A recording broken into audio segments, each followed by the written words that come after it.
Chemistry वाला doctor Pradeep से ना आज हम सब करें कि इस साल का जो है जनवरी सेशन का है 2025 का। बच्चे देखो कि इसका जो शिफ्ट 1 का 22/1/2025 का क्वेश्चन हम सॉल्व कर रहे हैं। इससे पहले वीडियो में क्वेश्चन नंबर 1 से लेकर 5 थी, बट आज जो नेक्स्ट इसकी वीडियो है बच्चे हम वहां पे सॉल्व कर रहे। क्या है ना, क्वेश्चन नंबर 6 अनुवाद हम इसमें सॉल्व करें बच्चे। तो इसलिए बहुत ही इम्पोर्टेंट होता है कि जब हम क्वेश्चन को सॉल्व करते हैं तो पहले देखनी पड़ती है कि भाई कौन से चैप्टर से आया, कंसेप्ट कौन सा यूज हुआ है। तो इसीलिए अगर आप इस क्वेश्चन को सॉल्व कर लेते तो आपको अंदाजा हो जाता है कि अगले जो अप्रैल सेशन में कैसा क्वेश्चन आ सकता है, ठीक है नहीं। तो आइए हम स्टार्ट करते हैं। ये जो चैप्टर बच्चे देखो कि यहाँ पे कहता है कि which of the following statement is not true for radioactive decay. बच्चे देखो रेडियोएक्टिव डीके जो है क्लास 12 की काइनेटिक्स चैप्टर का क्वेश्चन है। बहुत आसान क्वेश्चन है, बट इसमें क्या करता है ना, स्टेप वाइज अलग अलग चीज दे दिया है, तो इसीलिए आपको सॉल्व करना पड़ेगा, है कि नहीं। तो बच्चे यहाँ पे कहता है कि नॉट ट्रू, इसलिए क्वेश्चन को अच्छे से पढ़ना है। आप लोगों ने जब क्वेश्चन को देखते हो आपको वहां पे देखना है कि ट्रू पूछा है या नॉट ट्रू पूछा है कि नहीं। तो इसलिए उसी में गड़बड़ हो जाता है, बच्चा ऑप्शन को गलत चूज कर लेता है तो नेगेटिव मार्किंग हो जाती है। लेकिन यहाँ पे हम देखते हैं कि नॉट ट्रू कह रहे हैं कि decay constant does not depend upon temperature. पहला ऑप्शन कहता है कि decay constant does not depend upon temperature, temperature पे डिपेंड नहीं करता है। सेकेंड ऑप्शन कहता है कि decay constant increases with increasing temperature. Third option कहता है half life is long 2 times of reciprocal of rate constant by k है। और फोर्थ ऑप्शन कहता है कि amount of radioactive substance remained after 3 half life is 1/8 of original amount है। तो ये क्वेश्चन पूछ रहा है, तो इसलिए आपको ये देखना है कि कैसे कैसे इस क्वेश्चन का हम सॉल्व करें। आइए मेरे साथ देखिए कि सबसे पहली बात जो है कि जो रेडियोएक्टिव डीके होता है वो फर्स्ट ऑर्डर इक्वेशन को फॉलो करता है। और फर्स्ट ऑर्डर इक्वेशन जो होती है बेसिकली क्या है ना, k is equal to 2.303 by t log initial concentration upon final concentration. एक तो ये फॉर्मूला यहाँ पे है, और दूसरा हम देखते हैं कि k जो होता है, सबसे पहली बात जो हो देखते हैं कि जो k होता है रेट कांस्टेंट की जो कैरेक्टरिस्टिक्स में आप जाते हो वहां पे इस टाइप से है। हम देखते हैं कि k किसके ऊपर डिपेंड करता है ना, टेम्परेचर डिपेंड करता है, बट कंसंट्रेशन के ऊपर डिपेंड नहीं करता। जो 4 पॉइंट है या 5 पॉइंट है रेट कांस्टेंट की जो कैरेक्टरिस्टिक्स है वो इंपॉर्टेंट है, वहां से कभी कभी क्वेश्चन पूछ लेता है। यहाँ तो 3 4 5 जगह से क्वेश्चन ऐसे पूछा है, तो लेकिन आपको अगर पता है तो आप पहले से आंसर निकाल लोगे, क्योंकि ये क्या है ना, टेम्परेचर डिपेंड करता है। के जो है ना डिपेंड अपॉन टेम्परेचर, बट किस पे डिपेंड नहीं करता है, कि नॉट डिपेंड अपॉन कंसेंट्रेशन। तो इसलिए यहां पे हम देखते हैं कि यही वाला ऑप्शन जो है वो ट्रू नहीं है, ये गलत है। तो डीके कांस्टेंट डिपेंड करता है टेम्परेचर के ऊपर, डज नॉट की जगह इट इज डिपेंड अपॉन। तो यही आंसर तो यहां से आ गया, लेकिन यहाँ पे टेम्परेचर के ऊपर डिपेंड करता है। ये जो दो ऑप्शन इससे रिलेटेड है। अब हम देखते हैं कि half life is long 2 times of लेकिन रेसिप्रोकल ऑफ रेट कांस्टेंट। नहीं, यहाँ पे अगर हम देखते हैं कि अगर मैं लॉन्ग लगाता हूं, ध्यान से देखो कि ये हट जाती है, ठीक है, इसको रहने देते हैं यहाँ पे। सो टी अगर मैं लेता हूं कितना है टी, इसको मैं पूरे इरेज कर देता हूं, छोड़ो। So T is equal to 1/k ln initial concentration upon final concentration. Clear. जब मैं T को T हाफ कर दूंगा, ध्यान से देखो T को मैंने अभी T हाफ कर दिया, तो जो फाइनल कंसेंट्रेशन होगा वो A0/2 होगा, इनिशियल का आधा कंज्यूम होगा। तो ये एक कट गया तो 2 ऊपर चला गया, तो कितना होगा ना, ln 2 हो गया फाइनली, ln 2 अपन k। तो इसीलिए वही चीज कह रहा है कि T half is equal to ln 2 upon k is equal to जो भी। तो यहाँ पे वही चीज k half life is ln 2 times of reciprocal of k। ln 2 into 1/k, ठीक है, ln 2 times into reciprocal of k, तो यहां से आ गया। तो ये ऑप्शन बच्चे देखो सही है, ये सही है। अब यहाँ पे कहता है कि amount of radioactive substance remain after 3 half lives is 1/8 of original amount. तो यहाँ पे बच्चे एक फार्मूला है कि amount of substance remained after n half lives कितनी होगी ना, a naught initial by 2 to the power n हो गया नंबर ऑफ हाफ लाइव्स। तो अगर 3 हाफ लाइव्स पूछ रहे हैं, देखो यहाँ पे पूछ रहे हैं क्वेश्चन में 3 हाफ लाइव्स के बाद कितनी कंसेंट्रेशन इसमें बचा हुआ होगा। तो यहाँ पे मैं लिख दूं कि अमाउंट ऑफ सब्सटेंस इक्वल कितनी होगी ना, इनिशियल कंसेंट्रेशन 3 हाफ लाइव्स में थे 2 का पावर 3 मींस 8, तो a नॉट अपॉन 8 मींस तो इनिशियल का कितना होगा ना 1/8। तो वही चीज कह रहे कि जो कंसेंट्रेशन जो बचेगा बस सब्सटेंस जो बचेगा 1/8 ऑफ ओरिजिनल अमाउंट है।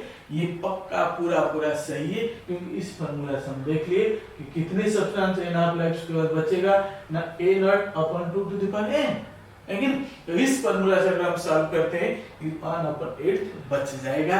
तो ये ऑप्शन भी सही है। तो बच्चे देखो पहला ऑप्शन जो है वो गलत है, समझ पाए। तो बच्चे अगर इस टाइप से अगर आप लेकिन ऑनलाइन कोर्स ज्वाइन करना चाहते हो तो www.chemistry-wala.in या केमिस्ट्री पॉइंट जो मेरा लेकिन यूट्यूब चैनल है वहां आप लेकिन जा सकते हैं। आप अपनी ऑनलाइन कोर्स या ऑफलाइन कोर्स यहाँ पे जाकर के सर्च मार सकते हैं, लेकिन वहाँ पे सब कुछ डिटेल है वेबसाइट में, आप उसको लॉग इन करके देख सकते हैं। क्वेश्चन नंबर 7 है। तो इस क्वेश्चन पे जब हम देखते हैं कि बच्चे देखो यहाँ पे क्वेश्चन कहता है कि 10 to the power -4 NaCl electrolyte है, 10 to the power -3 NaCl, 10 to the power -2 NaCl और 10 to the power -4 यूरिया है कि नहीं। तो बच्चे यहाँ पे कहता है कि orange in increasing order of boiling point है कि नहीं। तो increasing order of boiling point की वो जो बात करता है बच्चे देखो एक कंसंट्रेशन दिया है। तो ये जो क्वेश्चन है बच्चे देखो सॉल्यूशन चैप्टर की क्लास 12 की जो फिजिकल की चैप्टर है सॉल्यूशन है और 12th क्लास है। इस टाइप का क्वेश्चन यहाँ पे पूछा है कि हमारे पास जो है NaCl जो इलेक्ट्रोलाइट है जब ब्रेक हो जाती है, अब ब्रेक होने के बाद उसमें वेंटो फैक्टर का एप्लीकेशन है, लेकिन तो बॉइलिंग पॉइंट का मतलब बच्चे यहाँ पे क्वेश्चन पूछ रहे delta TB = I × Kb × concentration molality, ठीक है। तो यहाँ पे बच्चे देखो कि बॉइलिंग पॉइंट किसकी ज्यादा होगा ना, जिसका I और M दोनों चीज को यहाँ पे देखना है, वेंटो फैक्टर को देखना है। हमें मान के चलेंगे क्योंकि NaCl है कुछ लिखा नहीं है तो इसका मतलब 100% डिसोसिएशन हो रहा है कि नहीं। और दूसरी बात हम यहाँ पे देखते हैं कि कंसंट्रेशन सबका दिया हुआ है और सबसे पहले मैं 1 ऑप्शन को अगर मैं जाता हूँ, पहला option 10 to the power -4 NaCl है कि नहीं। तो डेल्टा TB कितना हो जाएगा ना, I की वैल्यू देखो सब में 2 Na + Cl - Na + Cl दो आयंस में आयन है, सब में I2 है और यहाँ पे मोलारिटी कितनी होगी तुम्हारा 10 to the power -4 है। तो दूसरे ऑप्शन में हम देखते हैं कि यहाँ पे डेल्टा TB कितनी होगी ना 2 × 10 to the power -3 है और थर्ड में हम देखते हैं delta TB = 2 × 10 to the power -2 है और जो फोर्थ है बच्चे देखो डेल्टा TB यहाँ पे जो है यूरिया है ये ब्रेक नहीं होती है लेकिन नॉन इलेक्ट्रोलाइट है तो इसकी I की वैल्यू 1 होती है कि नहीं, तो ब्रेक नहीं होगी। यूरिया क्या होता है ना NH2 है CO फिर से NH2 ब्रेक नहीं होगा तो I 1 हो गया × 10 to the power -4। समझ पा रहे? तो सबसे पहले देखेंगे जिसकी डेल्टा TB किसकी ज्यादा है ना, जिसकी पावर कम। तो थर्ड ऑप्शन जो है लेकिन जो थर्ड का बॉइलिंग पॉइंट सबसे ज्यादा होगी। यहाँ पे देखो थर्ड किसमें है, एक तो बी ऑप्शन में एक डी में, तो बी और डी में से कोई ऑप्शन होगा, आपको ये समझ लेना। उसके बाद हम देखते हैं कि सेकंड का अगर पावर कम है तो सेकंड यहाँ पे है, तो फिर ज्यादा सोचने वाली बात नहीं, जिसको पता है सीधा इसी ऑप्शन में, क्योंकि यहाँ पे देखो मल्टीप्लाई कर लेंगे तो यूरिया हमेशा लास्ट में आए, क्योंकि आई है ही नहीं तो 1 है तो लास्ट में आई भी है, तो इसीलिए ये ऑप्शन जो है करेक्ट ऑप्शन है। तो इसलिए क्वेश्चन को कैसे सॉल्व करते हैं एक ट्रिक होती है कि नहीं, उस ट्रिक को अगर आपको पता नहीं है आप क्वेश्चन सॉल्व नहीं कर सकते, लेकिन वहीं पे बैठे रह जाओगी, सोचते रह जाओगी, देखते रह जाओगी, लेकिन क्वेश्चन नहीं हो पाएगा, क्योंकि कंसेप्ट चाहिए। क्वेश्चन को सॉल्व करने के लिए क्या चाहिए? कंसेप्ट ही चाहिए। कंसेप्ट कब आएगा? जब आप थोरोली चैप्टर को पढ़ोगे। तो इसीलिए बच्चे केमिस्ट्री वाला .in में जाइए, लॉगिन कीजिए, लेकिन वहां पे एक क्लासेस के लिए ऑनलाइन और ऑफलाइन जो भी क्लास आपको चाहिए, ज्वाइन करना चाहते हो कोई कोर्स के लिए, जेईई या नीट के लिए, लेकिन और बहुत ही बड़ा अपॉर्चुनिटी आपके लिए है वहां पे। आइए नेक्स्ट क्वेश्चन कर जाएंगे बच्चे। नेक्स्ट क्वेश्चन को जब देखते हैं क्वेश्चन नंबर 8 के बच्चे, यहाँ पे क्वेश्चन पूछता है which of the following acids is vitamin, means जो विटामिन है जो आपके बायोमोलिक्यूल्स चैप्टर है उस चैप्टर का क्वेश्चन है। बहुत ही डायरेक्ट क्वेश्चन पूछा है एनसीईआरटी के, सीधा सीधा वो जो टेबल में लिखा हुआ है कि भाई कौन सी विटामिन में कौन सी केमिकल्स होता है, कंपोजिशन क्या है। लेकिन अगर इस क्वेश्चन को बच्चा नहीं कर पाता है वो कभी भी जेईई नहीं कर सकता, क्योंकि उसको सीबीएसई ना पता है, ना बुक के बारे में उसको नॉलेज है, ना कुछ कर सकता है इस क्वेश्चन को अगर नहीं कर पाता है।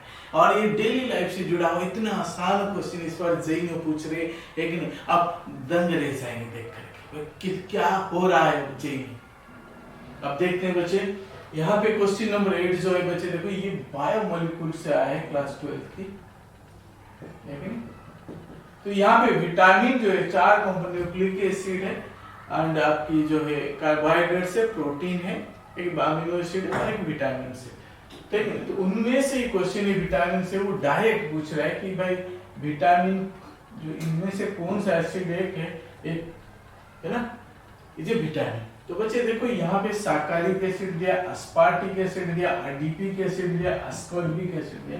बच्चे यहाँ पे देखते हैं अस्कॉर्बिक एसिड का नाम है कि विटामिन सी में अस्कॉर्बिक एसिड होती है, जो बहुत इजी क्वेश्चन, इसको कोई डिस्कशन करने की जरूरत ही नहीं है। अगले हेलो बच्चों, अब क्वेश्चन नंबर 9 पे चलते बच्चे। देखो ये क्वेश्चन ऑर्गेनिक का क्वेश्चन है, आप इसको इसमें बेसिकली हाइड्रोकार्बन्स का क्वेश्चन है, जिसमें 2 पार्ट्स आता है, स्टीरियोआइसोमर्स आता है एंड कुछ हैलो अल्केन्स पर बेसिकली आइसोमेरिज्म का पार्ट एक क्वेश्चन है कि ना।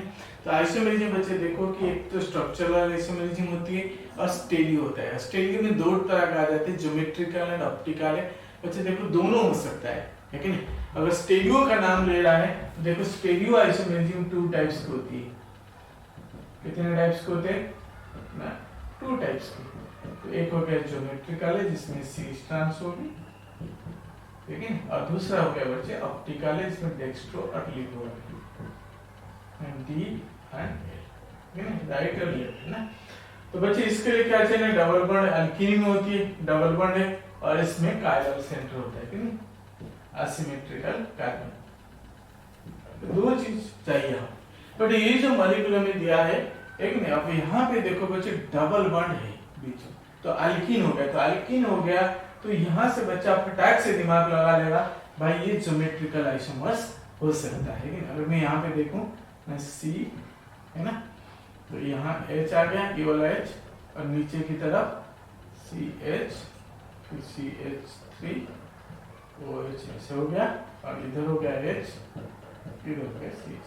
C एक ट्रांस बन जाएगा, दूसरा ऐसा बन जाएगा, ठीक है। तो H इधर है, CH3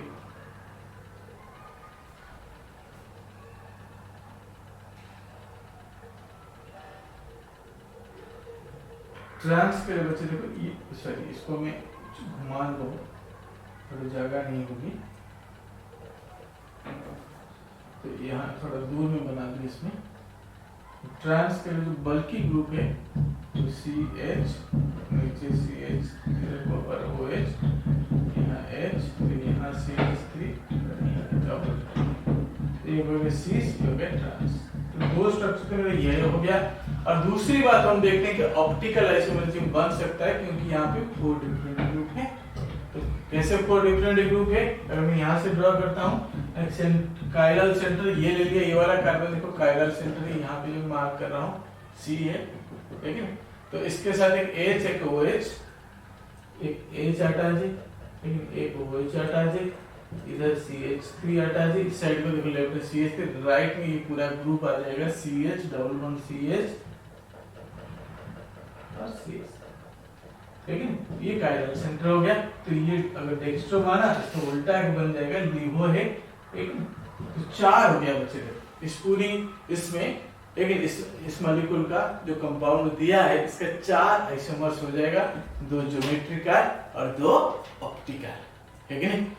तो इसलिए आपको ये ध्यान देना है कि इस क्वेश्चन को कैसे हैंडल करना है, लेकिन अभी फिर से नहीं कहता, अभी भी अगर आप चाहते हो कि लेकिन केमिस्ट्री वाला डॉक्टर प्रदीप जेना के क्लासेस ज्वाइन करना है, आप जरूर वेबसाइट को विजिट कीजिए। केमिस्ट्री वाले क्वेश्चन को हम सॉल्व करते हैं। क्वेश्चन नंबर 10 है जो कि यहाँ पे पूछा आईपीएससी नेम बा आईपैक नेम पूछ रहा है, कंपाउंड दिया है तो इसका आईपैक नेम क्या होगी उसके बारे में पूछ रहा है। तो बच्चे देखो ये जीओसी जनरल ऑर्गेनिक केमिस्ट्री का बेसिक सा क्वेश्चन है, आईपीएससी नेम है, जिसको रूल पता है, how to nomenclature, how to naming the compound है, सारे रूल पता है, वही कर सकता है।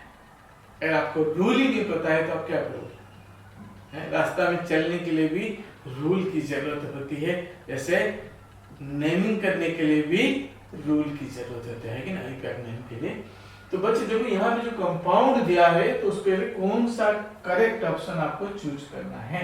नेमिंग ऑलरेडी दिया, कंपाउंड दिया है, नेम ऑलरेडी दिया है, लेकिन हमारा पहला काम जो होता है बच्चे देखो कि हम क्या करेंगे ना, उसमें क्या करेंगे कंपाउंड को देखेंगे। लेकिन जो रूल है आपको पता है बहुत सारी चीजें, लेकिन अभी यहाँ ये सब डिस्कशन नहीं कर सकते, बट अब सिर्फ हम देख रहे कि ये है कार्बन है 1 2 3 4 5 6, यहाँ फंक्शनल ग्रुप COH है, और कोई फंक्शनल ग्रुप है, हाँ यहाँ पे भी एक फंक्शनल ग्रुप है ना। तो यहाँ पे कौन है,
टेंथ क्वेश्चन को हम सॉल्व करते हैं कि जो आईपैक नेम में बहुत आसान होता है, लेकिन यहाँ पे इस क्वेश्चन में हम देखते हैं किस टाइप का क्वेश्चन दिया है।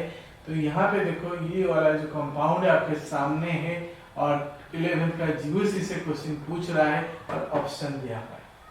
बच्चे देखो कई बार क्या होता है, जो रूल है कि नहीं, रूल है। अब यहाँ पे देखते हैं फंक्शनल ग्रुप कौन कौन सी है ना, कार्बोक्सिलिक एसिड है, यहाँ एस्टर भी दिख रहा है RCOOR है ना, बट यहाँ पे एस्टर का वो इसने कुछ भी ऑप्शन में नहीं दिया है, बट यहाँ पे इसने इसको घुमा के आईपैक किया। अगर मैं इसको बेसिकली अगर एस्टर हो या एसिड हो, एसिड को प्रेफरेंस दिया जाएगा 1 2 3 4 5 6 तक आ गया, बट जितने भी यहाँ पे मुझे ऑप्शन दिख रहे कभी 7 वाला कार्बन दिख नहीं रहे, है कि नहीं।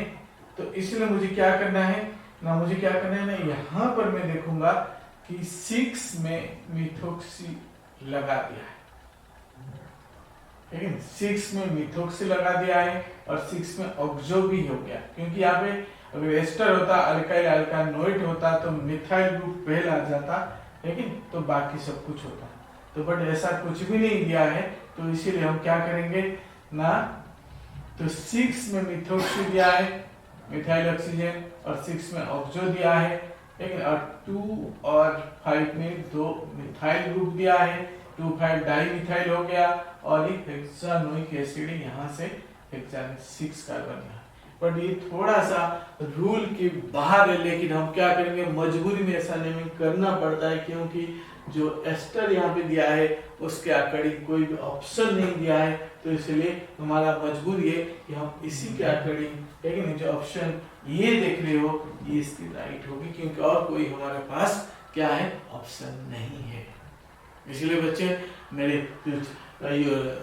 वेबसाइट है www.chemistry-wala.in, वहाँ पर जाइए, लेकिन सर्च कीजिए और वहाँ पर ऑनलाइन या ऑफलाइन कोर्स के लिए आप देखिए, लेकिन क्योंकि कोई जेई और एक सपना होता है या नीट एक सपना होता है, आप भी कर सकते हो, लेकिन एक चीज वहाँ पे कमी होती है, अच्छा मेंटर की जरूरत होता है। वो अच्छा मेंटर कौन है ना, डॉक्टर प्रदीप जैन केमिस्ट्री वाला है। Thank you so much. इस वीडियो को एक लाइक शेयर और सब्सक्राइब करना, अपने दोस्त रिलेटिव तक पहुंचाना, ठीक है। God bless you.